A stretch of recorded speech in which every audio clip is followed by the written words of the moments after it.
UN emergency बैठक बुलाने की मांग की गई है रशिया की तरफ से। और आप ये याद कीजिए कि जब वेनेजुएला के रक्षा मंत्री ने कहा था, अपनी पहली पब्लिक अपीयरेंस दी थी, वो भी रशियन टीवी पे ही दी थी। और अब रूस की तरफ से यूएन से मांग की गई कि आप जल्द से जल्द इमरजेंसी बैठक बुलाएं और बातचीत से हल निकलना चाहिए।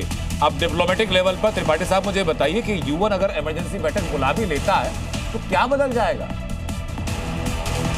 बदलेगा, क्योंकि यूएन का अपना सिस्टम ही ऐसा है कि अगर सिक्योरिटी काउंसिल किसी चीज के लिए कोई भी परमानेंट मेंबर 5 में से एक उससे वीटो कर देता है तो प्रस्ताव देता है। आप बोलते रहिए। अब समस्या यह है कि अगर संयुक्त राष्ट्र संघ महासभा में भी ये चीज मान लिया इमरजेंसी बैठक बुला करके दी जाती है, उसमें भी संयुक्त राष्ट्र संघ महासभा द्वारा किए गए प्रस्ताव को अगर कोई वीटो कर देता है तो वो निष्क्रिय हो जाएगा। अगर सिक्योरिटी काउंसिल का कोई, यहाँ तक कि सिक्योरिटी काउंसिल की मेंबरशिप को भी हटाने के लिए, सिक्योरिटी काउंसिल की मेंबर्स को भी डीपावर करने के लिए भी अगर महासभा कोई प्रस्ताव पारित करती तो वो सिक्योरिटी काउंसिल में जाएगा, वहाँ वो कंसर्न मेंबर वीटो कर देगा।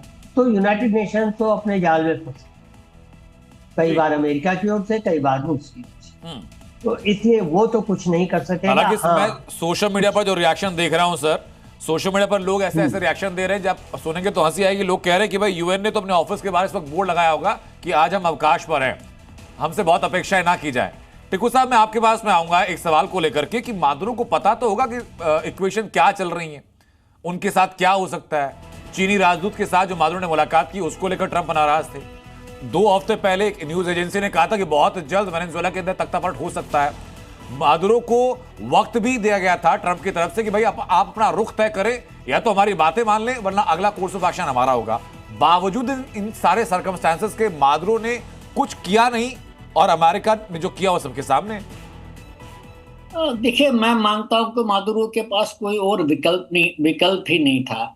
उनको अमेरिका ने बोला था आप निकल जाओ यहाँ से। कोई प्रेसिडेंट जो है, जो देश का, और पॉपुलर प्रेसिडेंट था, ऐसा नहीं है कि वो अनपॉपुलर था, उसकी अपोजिशन तो थी जी। और कोई भी पॉपुलर प्रेसिडेंट ऐसे भाग नहीं सकता है, उसकी मतलब वो बिल्कुल उसके उसूलों के बरखिलाफ है। तो उन्होंने एक्सेप्ट किया कि अल्टीमेटली अमेरिका तो आएगा ही अंदर और मुझे भुगतना पड़ेगा। लेकिन उसने शायद ये सोचा होगा कि अगर अमेरिका आता है उधर, उसको अपनी फौज इस्तेमाल करता है, एयरक्राफ्ट इस्तेमाल करता है, तो कुछ हद तक इससे अमेरिका की अपनी छवि भी खराब हो जाएगी। क्योंकि आफ्टर ऑल आप किसी देश के अंदर नहीं घुस सकते। हम वो बार बार बोल रहे हैं कि रशिया ने यूक्रेन की सॉवरेनिटी को वायलेट किया। आपने क्या किया? आपने तो उससे और ही बदतर किया, आपने तो प्रेसिडेंट को ही उठा कर ले गए।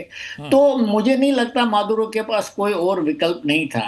उनके पास वहीं रहना था, वहीं लोगों के पास या मरना था या जेल जाना था, और वो चले गए, जेल चले गए, या शायद वो मारे गए होंगे। मुझे लगता है मादुरो के पास कोई विकल्प नहीं था इसके अलावा कि वो अपने लोगों के साथ रहे जिनका वो प्रेसिडेंट था।